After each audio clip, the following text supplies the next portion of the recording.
The drawing had 4 people in it, 4 figures in crayon, 1 tall, 1 teenager-sized, 1 small enough to be a child, and 1 standing in the doorway of a house with yellow smoke curling from the chimney. Emma had spent 3 weeks on that drawing. I know because she worked on it after dinner every night, hiding it under her pillow whenever she heard my footsteps in the hall.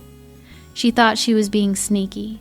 She was 6. The rustling of paper gave her away every single time. I never said anything. The figure in the doorway was labeled in Emma's careful, deliberate handwriting, GRANDMA. She had spelled it out letter by letter, the way she'd practiced on notebook paper until she got it right. Not grandma as a word she already knew, as a word she was learning. She had drawn a grandmother she had never really had. That Saturday morning, the drawing was sitting on the kitchen counter in a wrapping of pink tissue paper held together with too much tape. Emma had used almost the entire roll, doubling back over edges she'd already sealed, smoothing each layer with her palms. I was making coffee when Tyler appeared in the doorway behind me. He was in his socks, and he leaned his shoulder against the frame, the way he'd been leaning against things ever since he got tall enough that the world no longer fit around him the way it used to. He said my name. Not Mom, the way Emma said it as one breathless syllable that could mean anything from I'm hungry to the sky is falling. He said it the way he said most things, quietly, like a door pushed open just wide enough. I need to tell you something before we go. I poured my coffee. Outside, the neighbor's dog was barking at something in the alley, short, sharp, insistent. The kind of sound you learn to hear past when you've lived somewhere long enough. I told him to go ahead. He had found the photos a month ago. He'd been helping my mother clear out the closet in her upstairs hallway. She had strained something in her shoulder and couldn't reach the top shelf, and while he was moving boxes, one of them had come open. An old shoebox, the kind with a lid that doesn't quite stay. Inside, photographs. Not the framed kind, the loose kind, the ones that don't make it into albums. Dozens of them. Most were ordinary, but there was one that wasn't. A little girl, maybe 7 or 8 years old, standing in front of a mobile home on a dirt lot. The metal siding was dented and stained along the bottom edge. The girl's coat was a size too small, the cuffs stopping short of her wrists. She wasn't smiling, wasn't frowning. She was just looking at the camera with a kind of steady, flat expression that belongs to children who have already learned there's no point in performing for adults. On the back of the photo, in faded pencil, an address in Harlan County, Kentucky. A year, 1970. My mother was born in 1962. Tyler told me this standing in my kitchen on a Saturday morning. And when he was done, he didn't say anything else. He just watched my face. I set my coffee cup down on the counter, and for a moment the only sound in the house was Emma in the bathroom, singing something to herself, a tuneless, made-up song, the kind she invented constantly, and never remembered afterward. Harlan County. My mother, who kept a house in Westwood that she dusted every Thursday. My mother, who had once described a restaurant as not the kind of place I'd take anyone I wanted to impress. My mother, who had spent 34 years telling me in ways large and small and surgical that I had not managed to live up to the life she had envisioned for me. My mother had grown up in a mobile home with dented siding. She had grown up poorer than I was now. I stood at the counter and let that rearrange itself inside me. It was not a comfortable rearrangement. It was the kind that happens when you've been holding a picture at one angle your whole life, and someone tips it slightly, and suddenly you can see what's been there the entire time. Tyler said, "I almost didn't tell you." "Why did you?" He picked up an apple from the bowl on the counter, turned it over in his hand. "'Cause I thought you needed to know before we went over there." Not after. He was 15 years old.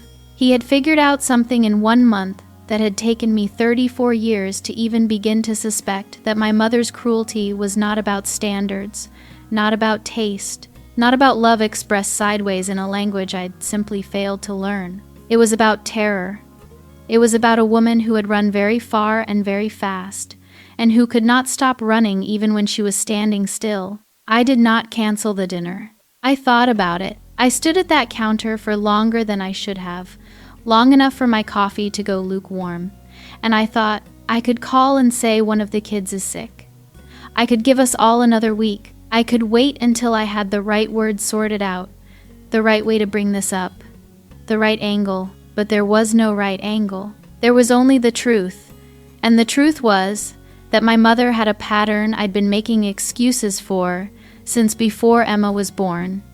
And Emma was 6, and Emma had spent 3 weeks drawing a grandmother who lived in a house with yellow smoke coming from the chimney. I went upstairs and got dressed. Emma was already in the hallway when I came out, clutching the pink tissue paper bundle against her chest with both arms. She was wearing her good shoes, the one she'd picked out herself at Target White with a small buckle that she could do herself now without asking for help.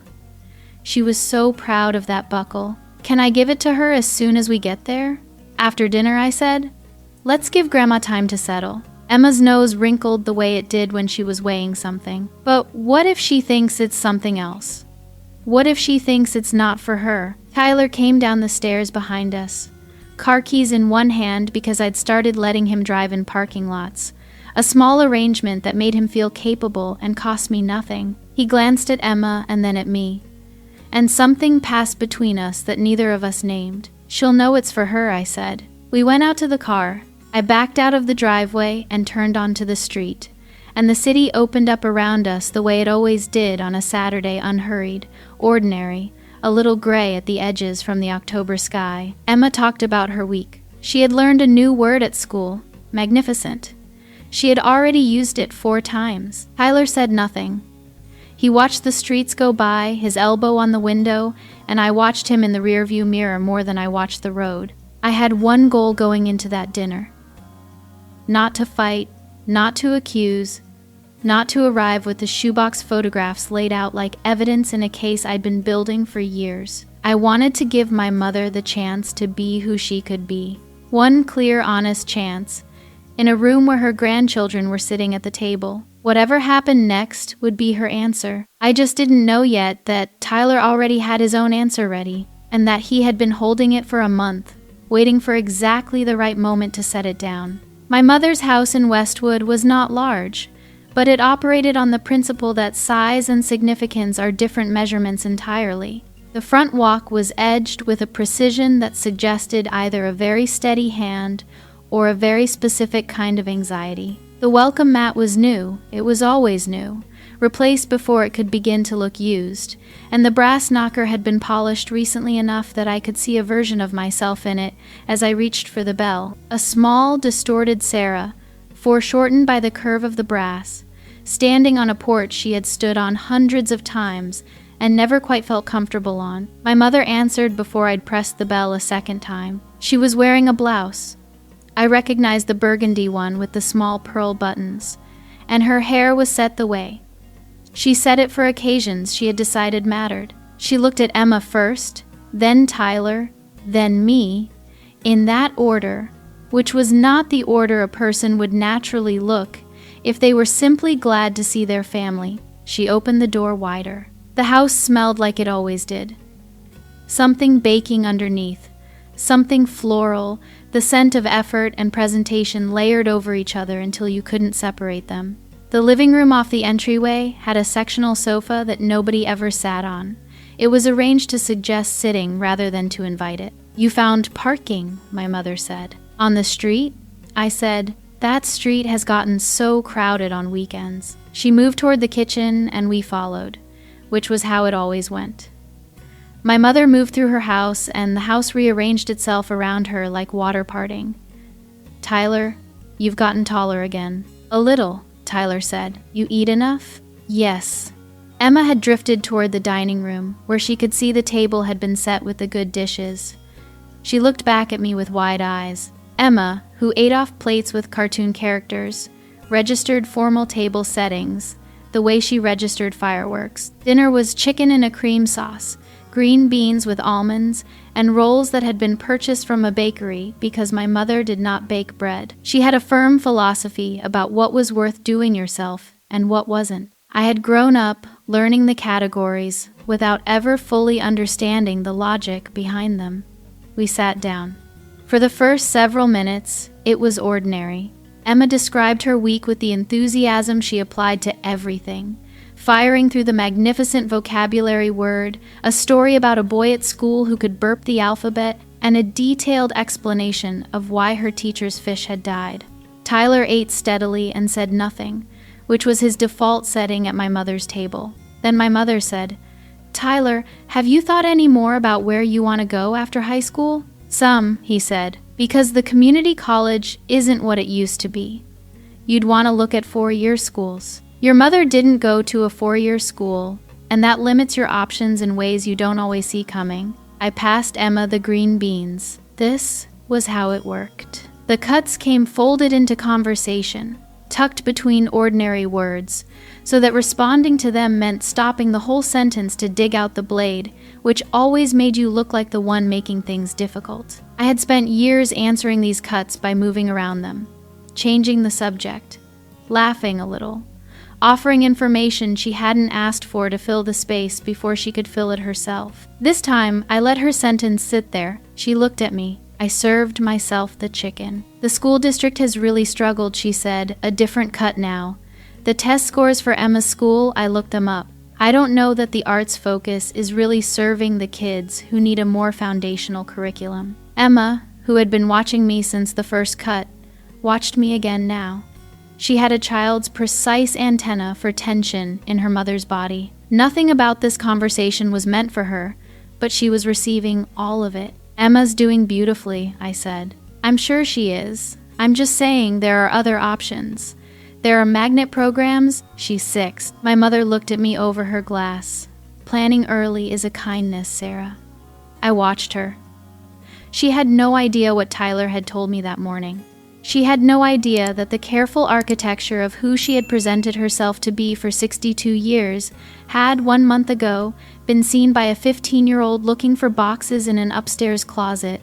She was sitting at her own table, in her house with the edged walkway and the polished knocker and the sectional nobody sat on, and she was absolutely certain she was winning. Emma pushed back her chair and disappeared into the entryway without asking, which she sometimes did when she needed a moment, or when she couldn't wait anymore. I knew where she was going. I watched the kitchen doorway. Tyler set his fork down without making a sound.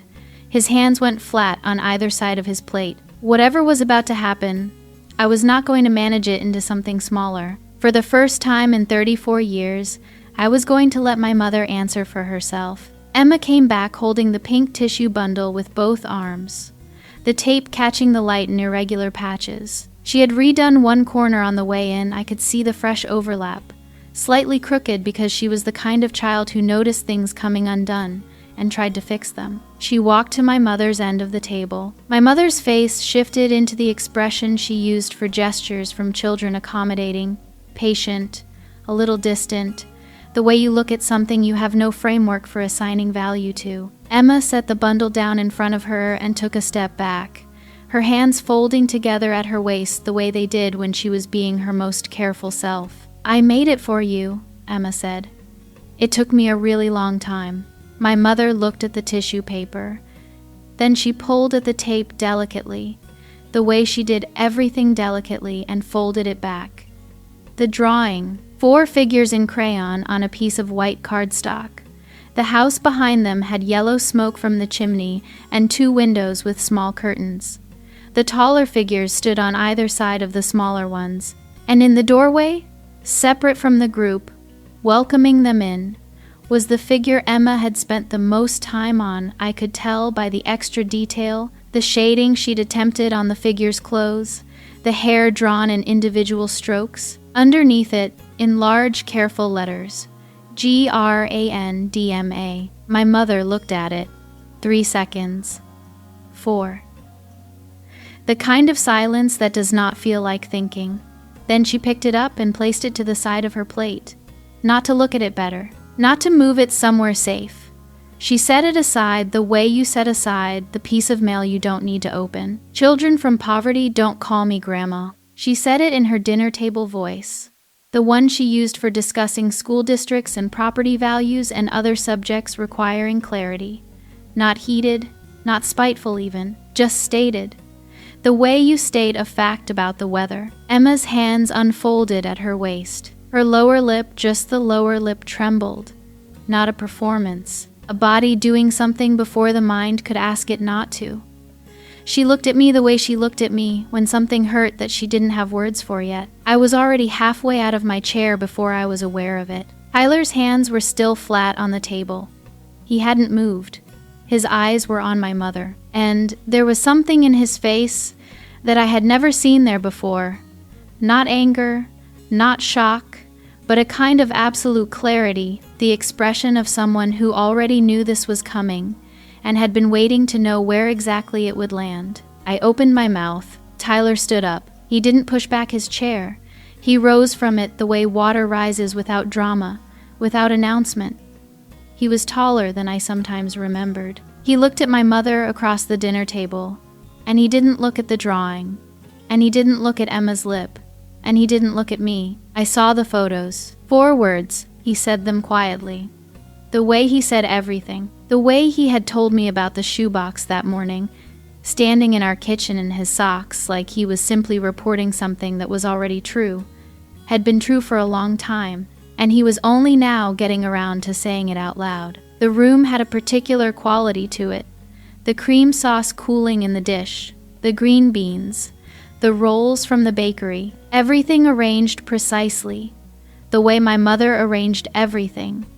And in the middle of all of it, 4 words from a 15-year-old that could not be unsaid and could not be answered. My mother's face went the color of the wall behind her, not the way people go pale in movies, slowly, cinematically, with warning. This was immediate. This was a body responding to something the mind hadn't yet caught up to. 62 years of carefully managed distance between the woman she was now and the little girl in the photograph, and Tyler had just closed it in a sentence. She had no words. For what was probably the first time in her adult life, my mother had no words. I stood up from my chair. I walked to the side of the table where Emma's drawing was sitting next to my mother's plate. I picked it up with both hands, the way Emma had carried it in. With care. The way you hold something that matters. I turned to my mother, and for the first time in 34 years, I was not calculating what to say. The calculation was over. There was only what was true. You've spent your whole life being ashamed of where you came from, I said. And now you're teaching my daughter to be ashamed of where she is. I held her gaze. That ends tonight. Then I looked at Tyler. He was already gathering his jacket from the back of the chair. Emma's hand found mine without me reaching for it, her small fingers closing around 2 of mine, certain and tight, the grip of a child who trusts. We walked to the front door. I did not slam it. There was no satisfaction to be found in a slammed door, and I was not looking for satisfaction. I was walking out of a house I had walked into hundreds of times, carrying a drawing of 4 people in front of a house with yellow smoke from the chimney, and behind me the door closed with nothing more than the soft, final sound of a latch catching. My mother was still sitting at her table. The rolls were still warm. Her reflection was in the dark window across from her, and I didn't see it, because I was already gone. Emma was asleep before we reached the end of my mother's street. That was the thing about Emma at 6 when the world became too much of itself. She simply left it. Her head tipped sideways against the car seat, her mouth slightly open, the pink tissue paper still in her lap from where she'd climbed in holding it like something she hadn't decided what to do with yet. One of her good shoes had come half off her foot without her noticing. The buckle she'd learned to do herself was still fastened. I drove. Tyler rode in the passenger seat with his window cracked 2 inches. He had been doing this since the summer, cracking the window regardless of temperature, something about liking the sound of the air passing. I had stopped asking about it. Some things about a 15-year-old are not for understanding, they are only for noticing. We were 6 blocks away before he spoke. Was that okay, he said. I kept my hands at 10 and 2. Outside, the October streets went past a dry cleaner with its lights still on, a woman walking a large dog, a gas station with 1 pump lit and 3 dark. What you did, I said. Yeah, it was. He turned the tissue paper bundle over in his hands. He had picked it up from the table on the way out, without my noticing. The drawing was inside it, still intact. He had thought to bring it. "I almost told you not to go," he said. "Last night. I almost knocked on your door. Why didn't you—" He was quiet for a moment, watching the street. "Because I think you needed to see it for yourself. Not just know it, see it." The light at the intersection ahead turned yellow. I braked early, the way I always did, and we sat at the red in silence while a city bus groaned through the cross street, its windows lit and mostly empty. I thought about what he had just said. He was right, and what troubled me was how right he was, because that kind of accuracy about another person, the ability to know not only what they need, but when they need to arrive at it themselves, was not something I had taught him. It was something he had developed in the particular way that children develop things when they have spent years in a house where the adults were not always managing well, and someone needed to pay close attention. I thought about that for a mile or so until it became something I would have to put somewhere else and think about later, when I was alone. "I'm going back tonight," I said. Not a question, not a proposal. I said it the way you say things you have already decided, before you were aware you were deciding. Tyler didn't turn his head. "I know, you're not the kind of person who leaves things unfinished." Emma made a small sound in the back seat, a murmur, a syllable that meant nothing, the kind of sound children make when they are dreaming about something they cannot name. Her shoe had slipped off completely now and lay on its side on the floor mat, the buckle still fastened on nothing. I looked at it in the rearview mirror. There was something in my chest that did not have a clean name. It was not anger. The anger had gone quiet when we walked out the door, had burned through itself in those 2 sentences I said to my mother, and left something cooler and steadier behind. It was not grief, exactly, though there was something in it that grieved. It was closest to the feeling you get when you have been carrying something heavy for a very long time and you set it down, and for a moment your arms don't know what to do with themselves, and the relief and the strangeness of the relief are almost the same size. We turned onto our street. The house was at the 3rd lot from the corner, small, rented, the front porch light on, because I had started leaving it on in October when the evenings came early. The maple out front had gone full orange the previous week, and now it was halfway through dropping, the leaves collecting against the front step in a way I had been meaning to rake and hadn't. Tyler had offered twice. I had told him twice that I would get to it. I pulled into the driveway and sat for a moment with the engine off. The neighborhood settled around us. Someone 2 houses down was cooking. Something the faint suggestion of garlic and oil reached through Tyler's cracked window. From inside our house, through the front window, the hallway lamp was visible, the one Emma always asked me to leave on. "I'll get her," Tyler said. He came around to Emma's door and opened it carefully and gathered her the way he had been gathering her since she was an infant, and he was 9, and had asked me approximately 40 times in the first 2 weeks if he could hold her. She came up without waking, her head against his shoulder, her stockinged foot dangling. He carried her toward the front door. I watched them. There are things you see as a parent that you cannot put into words without flattening them. Moments that exist in 3 dimensions that language can only render in 2. My son, carrying my daughter toward the lit doorway of a house that was not large and was not ours and was entirely our home, the drawing tucked under his free arm. I sat in the driveway until they were inside. Then I checked the clock on the dashboard. 7:43. My mother would still be awake. She went to bed late, always had, something to do with a habit from the years when she'd worked evenings that had never fully unwound. She would be in her house with the sectional nobody sat on, and the rolls still in the breadbasket and the dining table set for a dinner that had ended early. I had said what I needed to say in that dining room, but I had said it on the way out, with the door at my back, with my children beside me. I had said it at the volume of someone who was leaving. What I needed to say next required a different kind of room, one where neither of us had anywhere else to be. I sent Tyler a text. "Back in an hour. Lock up." 3 dots appeared immediately. Then, K. I reversed out of the driveway. The city was quieter at 8 on a Saturday, not empty, but lower, Like a room after a party, the particular quality of air that follows when the noise drops, and what's left is more honest. I drove back toward Westwood with the radio off, the windows up, and whatever was in my chest settling into something I could work with. I was not going back to apologize. I was not going back to explain myself or soften what I had said, or give my mother a graceful exit from the corner she had put herself in. I was going back because I had spent 34 years having conversations with my mother that ended before they were finished, and I was tired, genuinely, bone-deep tired of carrying the unfinished parts home with me afterward. Tonight, for once, we were going to finish, whatever that looked like.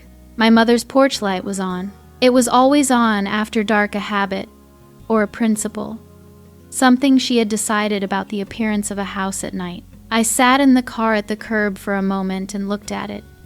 The brass knocker, the edged walkway, the welcome mat, new enough to still have the shape it came with. I got out of the car. The night was cold in the specific way of Ohio in October, not bitter yet, but with a clarity to it, the air sharp enough that you noticed the inside of your nose. My footsteps on the walkway were the only sound on the block. I reached the door and knocked. 7 seconds. 8. Then, the light in the sidelight window shifted, and the door opened. My mother was still dressed. She had not changed out of the burgundy blouse. Her hair was the same, but something in her face had come undone in the hours since we had left, not dramatically, not visibly, perhaps not even to anyone who hadn't spent a lifetime learning her face. But I had. The thing that was usually precisely in place behind her eyes was not precisely in place. She looked at me standing on her welcome mat, and she did not look surprised. That told me something. She stepped back from the door. Not an invitation, exactly. More like an acknowledgement. I walked in. We stood in the entryway, not the living room with the sectional, not the kitchen where dinner had happened. The entryway, which was neither in nor out, which felt appropriate. The coat closet was one side. The hall table with the ceramic lamp. A mirror above the table that had always made this hallway feel longer than it was. "You didn't have to come back," she said. "I know." She folded her hands in front of her. It was a gesture I recognized, the one she used in situations where she was deciding what to do with herself. "What you said, Sarah? I meant it." She stopped. I watched her reach for the version of herself she had been using for 62 years, the composed version. The one that found the right register for every situation, the voice that could make a 6-year-old's handmade drawing feel like an inconvenience without even raising its volume to do it. I watched her reach for it, and I watched it not come. "You don't know what my life was like," she said. The words landed with less certainty than she intended. I could hear it, the slight displacement, like a note struck on a piano that hasn't been tuned. "No," I said. "I don't. You never told me." She looked at the hall mirror. Not at herself, exactly past herself, the way you look at something behind the glass rather than the glass itself. "There are things you leave behind," she said. "Things you don't carry forward. That's not hiding. That's called building something. I'm not here to argue about what you built." "Then what are you here for?" I had thought about this on the drive over. Not the specific words those came when they came, but the shape of it. What I owed myself in this room. What I owed my children. What, if anything, I owed her. "Emma drew that picture because she wanted a grandmother," I said. "Not a perfect one. Not one with a particular address or a particular standard of living. She just wanted someone who would put it on their refrigerator. That's the whole ask. She's 6. That's the entirety of what she wanted from you." My mother's hands tightened against each other. "I have worked for everything I have." Her voice was careful now, each word placed deliberately. "I built something from nothing. There is nothing wrong with that. There is nothing wrong with having standards. Wanting better is not the same as telling a 6-year-old she's not good enough to say your name." Silence. The kind that has weight and occupies space and cannot be refilled by either party because the thing that would refill it, a counter-argument, a justification, A reframing was not available. My mother had spent her whole life making counter-arguments. She did not have one for this. Her shoulders moved slightly. Not a concession, she was not built for concessions. Not yet. Maybe not ever in the way the word usually means. But something in the architecture of her posture had shifted in a way that would have been invisible to anyone who was not looking for it. "You don't know what it cost," she said, very quietly. "No, I don't." I kept my voice level. "And I would have listened if you had ever told me. I'm telling you that right now. I would have listened." She didn't say anything, but I'm not here to ask you to explain yourself tonight. I know you don't know how to do that yet. Maybe you never will. I paused. I'm here to tell you what the door looks like. Because there is a door. You can think of this evening as me closing it, but that's not what I'm doing. I'm telling you where it is, and I'm telling you that it will not stay open on its own. You'll have to walk through it yourself. And not to me, to them. To Tyler, who knows now and will always know. And to Emma, who drew you into her picture before you ever did anything to deserve it. My mother looked at me, not through me, not past me. At me, in the direct way that had always made me want to look somewhere else. I didn't look somewhere else. That's what I came to say, I said. I turned and opened the door. The October air came in, cold and clear, and I stepped out onto the porch and pulled the door shut behind me. The latch caught with the same particular sound it made. Every time I had left this house since I was 17 years old. I walked down the porch steps and along the edged walkway and got into my car. I did not start the engine right away. I sat with my hands in my lap and my eyes on the windshield, and I breathed one breath, two, the kind of deliberate breathing that is not about calming down, but about checking whether the thing you thought would happen when it was over is actually the thing happening. It was. There was no triumph in it. No rush of vindication. What was there was simpler and stranger. A sense of being exactly the right size. Not too large, not too small. Not performing anything in any direction. Just present and finished and intact. The neighborhood was quiet around the car. Inside the house behind me, the light in the side light window moved once and then went still. I started the engine. On the drive home, I passed a CVS with a red sign still lit. A group of college-age kids crossing the street against the light. A phone booth that somehow still existed in this part of the city, its glass cracked along one panel. Ordinary things. The city ongoing, entirely indifferent to the particular thing that had just happened on one porch on one block. By the time I turned onto our street, the maple out front was just a dark shape against the sky. The hallway lamp was visible through the front window. Tyler had left it on. I went inside. The house smelled like dish soap, and the faint sweetness of the apple Tyler had been eating in the car. His jacket was on the back of a kitchen chair. Emma's good shoes were side by side at the bottom of the stairs, buckles still fastened. I unclasped each buckle and set the shoes on the mat by the door in the ordinary way, the way they lived when they weren't being good shoes, and I thought, this is the house. This is what it is, and what it is enough. The drawing was on the counter where Tyler had left it, still in its pink tissue. I found a space on the refrigerator between Emma's school schedule and a photo from last summer, and I pressed it flat against the door and stepped back and looked at it. 4 figures in front of a house with yellow smoke from the chimney and the word GRANDMA printed below the figure in the doorway. Emma had drawn something she wanted to exist. It seemed right to give it a place on the refrigerator while she waited to find out if it would. 3 weeks passed. They passed the way. Weeks pass when no one is forcing them to mean anything and lunch is packed and homework checked and the maple out front losing the last of its leaves until the branches were just bare lines against the November. Ski.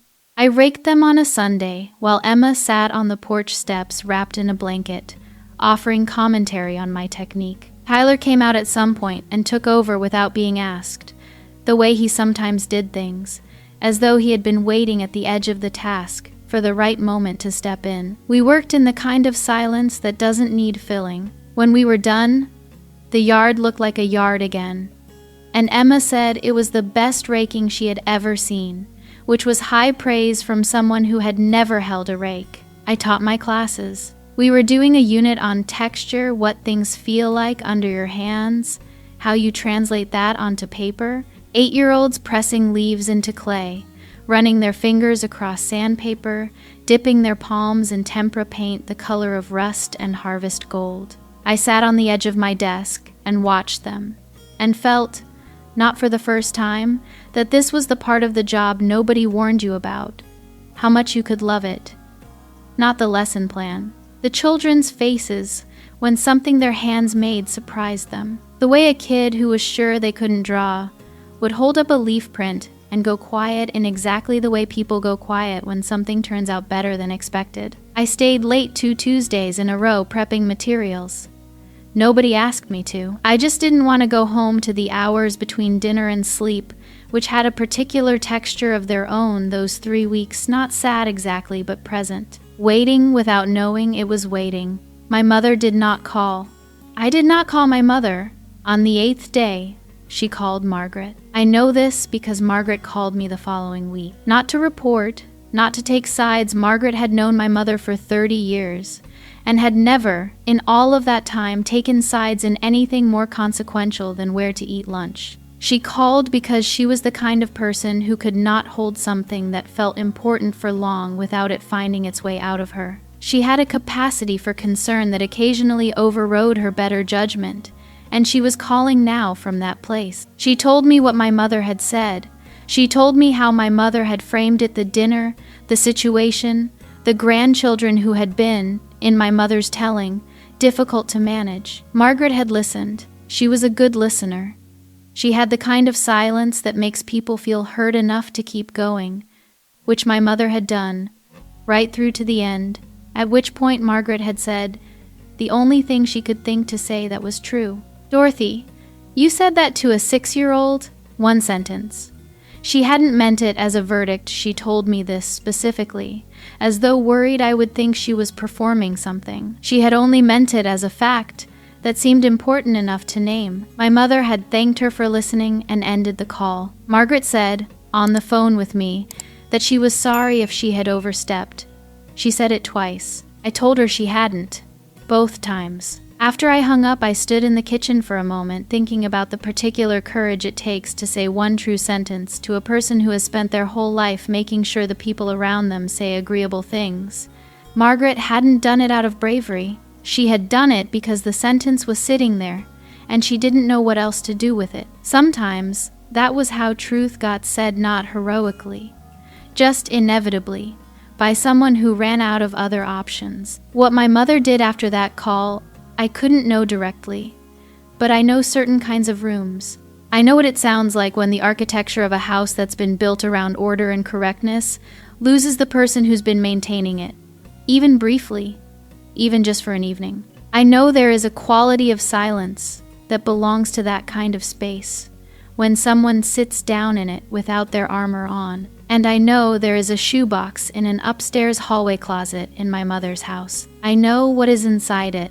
I had been turning over, in the week since that Saturday, something Tyler had said in the car on the way home, the specific way he had described finding the photos. He hadn't said he'd been shocked, hadn't said he'd been confused. He had said that he'd looked at the little girl in the photograph for a long time, and then he had put the lid back on the box and carried it back up to the shelf where he'd found it, and he hadn't told anyone for a month because he was trying to figure out what to do with knowing. A 15-year-old trying to figure out what to do with knowing. I thought about my mother doing the same thing, alone in her house on a November night, opening the box not for any reason she could have explained, just because it was there and the house was quiet, and something had shifted enough that the ordinary reasons to keep it closed didn't feel ordinary anymore. Taking out the photograph, looking at the little girl, I hoped she saw what Tyler had seen, a child doing what was available to her, surviving the weather she'd been given. I couldn't know if she did. 3 weeks, and I couldn't know. What I had was my house, and my children in it, and the particular ongoing life of those 3 weeks which asked nothing about my mother and required everything of me, in the ordinary way. The drawing stayed on the refrigerator. Emma checked on it the way she checked on her bean plant, which had gotten its 3rd leaf and been moved to the sunniest windowsill. One evening, I came downstairs and found her standing in front of the refrigerator with a crayon, her tongue pressed to the corner of her mouth, in the expression of focused effort she wore when she was doing something she decided was important. When she heard me, she turned around, not quite guilty, not quite brazen, somewhere in between, the expression of a person who had thought this through and decided the conclusion justified the action. "I'm making it more right," she said. I looked at the drawing. She had added a figure in the lower right corner, near the edge of the paper, small, smaller than the other 4 positioned, as if approaching from outside the frame, coming from somewhere off the page, moving toward the house with the yellow smoke. She hadn't labeled this one. No careful letters, no practice spelling. The figure just stood there at the margin, uncommitted to either direction. 1 step from the edge of the paper and 1 step from the house. "Who is that?" I asked. Emma replaced the crayon lid. She thought about the question the way she thought about questions that didn't have easy answers, which was with her whole face. "I don't know yet," she said. "Maybe." She returned the crayon to the box and considered the drawing one more time, then went back to the couch. I stood in the kitchen looking at it, the unlabeled figure at the edge. 1 word below it, not a name, a possibility. Emma had looked at that empty corner of the paper and decided not to leave it empty, and also not to decide what to call what she'd put there. She was 6 years old. She was already better at this than I had been at 34. The following Tuesday morning, I came downstairs to find Tyler at the stove. He was making eggs enough for 3, the pan going with the particular sound of butter just past the foaming stage. No occasion, no announcement. He'd just gotten up and decided. He put the plates on the table without comment, and we ate. Emma used the word luminous in 3 sentences about the eggs, and 1 sentence about the morning light on the window, which Tyler said was actually a better use. They debated this with the seriousness of people for whom words were worth getting right. I drank my coffee and watched them, and had the feeling, not for the first time, but with a clarity I hadn't always had, that whatever this was, sitting at a table with these 2 particular people on an ordinary Tuesday morning, was not a consolation prize, was not the smaller life instead of the larger one, was the thing itself, the actual substance of a day, which was not drama or resolution or vindication, but eggs, and a good word, and someone's sleeve pushed up where the butter had splattered. Whatever happened with my mother had no bearing on this table. The table was real regardless. That Saturday, Emma was on the couch watching something with animated penguins when she muted it mid-episode and turned to look at me across the room. "Is Grandma going to call?" She asked it the way she asked most direct questions, plainly, without softening, as though she had been turning it over long enough that it had become too heavy to carry, and she needed to set it down somewhere. I crossed the room and sat in the chair across from her. "I don't know, baby." She looked at her hands in her lap for a moment. "Because she was mean to me?" "Yes." "Does she know she was mean?" I thought about a woman in an entryway, reaching for something that wasn't there anymore. I thought about a phone call that ended with 1 sentence. I thought about a shoebox that had been sitting on a shelf for 50 years, and what it might look like to finally open it without knowing what you were looking for. "I think she's starting to figure it out," I said. Emma nodded, not the quick nod of a child who has gotten the answer they wanted, but the slower nod of a child processing something that doesn't fit in a simple container. She looked back at the television, at the paused penguins, at the frozen frame of whatever adventure they'd been in the middle of. "Okay," she said. She unmuted it. Not forgiveness, she didn't have the full equipment for that yet, and I wasn't going to pretend she did, but something in the vicinity of patience. The patience of a person who had drawn a figure at the edge of a picture, written maybe underneath it, and decided that was enough for now, that she could leave it there and see. That was on a Saturday afternoon, the 3rd week of November. An hour later, I was in the kitchen. not doing anything in particular, rinsing a mug, looking out the window at the bare maple, thinking about nothing that would later seem important when I heard the knock at the front door. Not loud, not the knock of someone sure of their welcome. The knock of someone who had stood on the porch for a moment first, deciding. I set down the mug. Through the front window, I could see the porch from an angle not directly, but enough to make out a figure standing at the door. The shape of a coat. Dark, practical. Not the burgundy blouse. Not anything I recognized as the particular presentation my mother assembled when she was going somewhere that mattered to her. I went to the door and opened it. She was not put together. In 34 years, I had never seen my mother not put together. Even on mornings, she wasn't expecting company. Even on the day of my father's funeral. Even the time she had the flu so badly she could barely stand there. Had always been the baseline maintenance, the minimum that she considered owed to the world. Hair set, or at least pinned. A blouse with buttons, not a cardigan left open. The particular posture that was not stiffness but its own kind of discipline. None of that was present now. Her hair was not set. She had brushed it, but only brushed it, and there was a piece near her temple that had escaped whatever she'd done to the rest and gone its own direction. She was wearing a coat. I didn't recognize a plain navy coat, not the camel one she wore when she wanted to look a certain way. Under it, a gray sweater. She had not put on earrings. She was holding a shoebox, an old one, the lid slightly dented on one corner. The brand name on the side faded to illegibility. She was holding it with both hands against her middle, the way you hold something you've been carrying for a while. She looked at me standing in my doorway. I stepped back, not wide, just enough. She walked in. She didn't look around the house the way she had always looked around it on the rare occasions she'd been inside.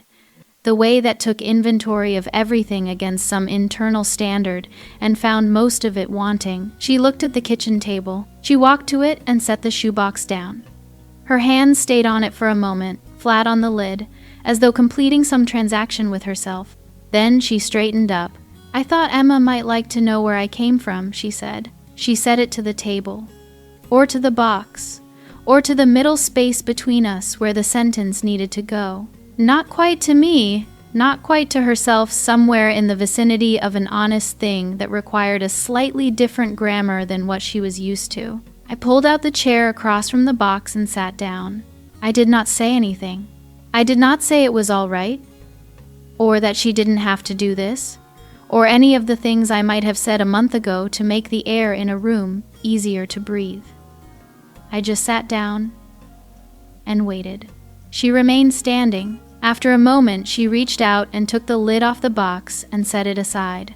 The photographs were loose inside the same way Tyler had described them. The loose kind that don't make it into albums. A life accumulated in a box without order. The way things accumulate when you're busy becoming someone else, and there's no time to arrange the evidence of who you were. I looked at the top layer, birthday cards, a church bulletin, a folded piece of paper, a child's drawing, not Emma's, something older, faded.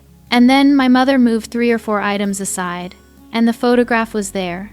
I had imagined it from Tyler's description, had built a version of it in my mind over the past month, during the late evenings, during the drives. But the thing itself was different from the version I had constructed. The version in my mind had the quality of a symbol, of something that meant something.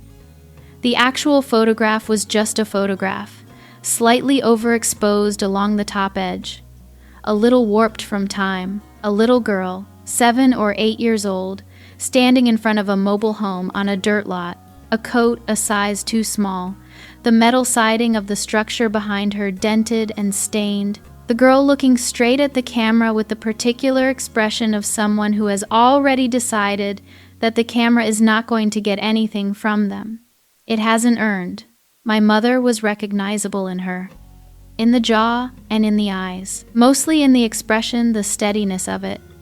The refusal to perform for a lens. "That's a long time ago," my mother said. Yes. She was looking at the photograph, not at me. I don't think about it. I went a long time without thinking about it. I know, it wasn't She stopped. Started again differently. It wasn't shame. I want to be clear about that. I wasn't ashamed of where I grew up. She paused again, and I let the pause be what it was, which was a person discovering that the sentence she'd prepared was not quite the true one. I was afraid, she said finally, more quietly. That's different. I know that's different. She was quiet for a moment. I was afraid, she said again, as though she hadn't quite finished with it, that if I looked back at it, it would still be able to reach me. That it would undo something. I don't know if that makes sense. It makes sense. I heard footsteps on the stairs. The light, quick footsteps of someone who had heard a voice and come to investigate. Emma appeared in the kitchen doorway. She was in her Saturday clothes leggings with small stars on them, a sweatshirt that had belonged to Tyler and was 3 sizes too large and had become, through some logic of hers that I had stopped questioning, her favorite article of clothing in the house. She looked at my mother. My mother looked at her. A bead of nothing, the kind that doesn't need filling. Emma came into the kitchen and climbed up onto the chair beside me, with the efficiency of a child who has been climbing onto chairs her whole life and has no interest in making it a production. She looked at the box. She looked at the photograph still sitting on top of the items my mother had moved aside. "Who is that?" she asked. My mother was standing across the table. Something moved through her face at the question, not pain exactly, not relief, not any single thing I had a clean word for. It was the expression of someone who has been asked to say a true thing and discovered, in the moment of being asked, that saying it might be possible after all. "That's me," she said. "When I was almost your age." Emma leaned forward on her forearms and looked at the photograph with the focused attention she brought to things she found genuinely interesting. She looked at it for a long time, at the coat and the siding and the expression and the dirt lot and the overexposed sky. "She looks sad," Emma said. My mother's hands, which had been resting on the back of the chair across from us, tightened slightly. "She was," she said. For a long time, Emma looked up at her. Directly, the way 6-year-olds look at things when they are waiting for the rest of something. "What happened?" "She got better," my mother said. It was the simplest true thing she had said in 34 years of my knowing her. 3 words. No architecture to them, nothing load-bearing in the sentence except the sentence itself. She got better, as if that were enough of an answer, and as if she were only now finding out that it was. Emma nodded. She looked back at the photograph one more time, then sat back in her chair with the manner of someone who has received sufficient information and is now prepared to move forward. My mother was still standing. I looked at her across the table at the unbrushed piece of hair near her temple, at the plain coat, at her hands on the chair back. She had driven here without earrings, without her armor, without any of the preparation she used to make herself legible to the world in the terms she preferred. She had stood on my porch and knocked in a way that did not assume anything. She had brought a box instead of an apology, because a box was what she had, and she had understood somewhere in the 3 weeks of November that what she had was going to have to be enough to start with. It was not forgiveness. I want to be honest about that. It was not the resolution that wraps everything closed and leaves nothing unfinished. My mother and I were not at the end of something. We were, maybe, at the beginning of the willingness to begin. That was different from what we had been before. I pulled out the chair beside me, the one on the other side from Emma. "Sit down," I said. "Tell me about her." My mother looked at the chair. Then she came around the table and sat in it. Emma, between us, reached into the shoebox and carefully lifted out the photograph. She held it with both hands, examining it with the seriousness of a child who understands that she has been given something. The drawing was on the refrigerator behind us, 4 figures in front of a house with yellow smoke from the chimney, and a 5th figure at the edge of the paper, unlabeled, with 1 word written beneath it in crayon. Maybe. On the porch. The November light was doing what November light does in Ohio, going thin and gold and sideways through the bare trees, lasting a short time, not wasting any of it. There is something I want to say to you before we end, because this story has been sitting with me in a particular way, and I think it might be sitting with you too. Most of us have spent years explaining someone, a parent, a mother-in-law, a sibling, someone whose cruelty we translated for our children as high standards, or difficult personality, or that's just how they are. We became the interpreters between the person who hurt us and the people we were trying to protect. And every time we translated, every time we found the gentler word for the harder truth, we paid a price we rarely named out loud. What I want you to hear is this. The translation was not love. It looked like love because it was trying to keep the peace, and keeping the peace looks like love from the outside. But peace kept at the cost of your children's dignity or your own is not peace. It is just a quieter kind of damage. The moment I stopped translating for my mother was not the moment Tyler stood up at that table. It was earlier than that. It was the moment I drove to her house that night, knocked on her door, and said the true thing instead of the careful thing. That was the moment I stopped managing her reality and started living in my own. Here's what I know now that I did not know then. A person who has spent their whole life running from something will run even when they love you.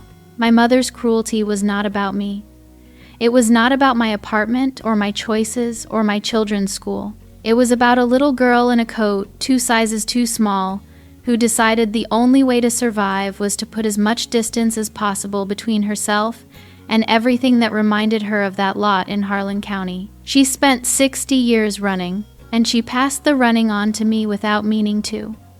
The way you pass on things you haven't examined in small comments, in the language of standards, in the message that where you are is never quite where you should be. You cannot fix someone who is running, but you can stop running alongside them. You can plant your feet and say, "This is where I live. This is what I have built, and it is enough." I want to ask you something, and I want you to sit with it rather than rush past it. Have you ever made excuses for someone's behavior to protect your children, and in doing so, taught your children that what was done to them was acceptable? That is not a question with an easy answer. I know that. But it is worth asking, because the asking is how we stop. And if you have been on the other side, if you are the person who has been running, who has built something clean and ordered over the top of something you never looked at, it is not too late to open the box. It is not too late to sit down at someone else's kitchen table and say, "This is where I came from. Let me tell you about her." If this story reached something in you, leave a comment below. Tell me who you were thinking of while you listened. Tell me which moment stopped you. I read every one, and I am always glad to know how far this travels.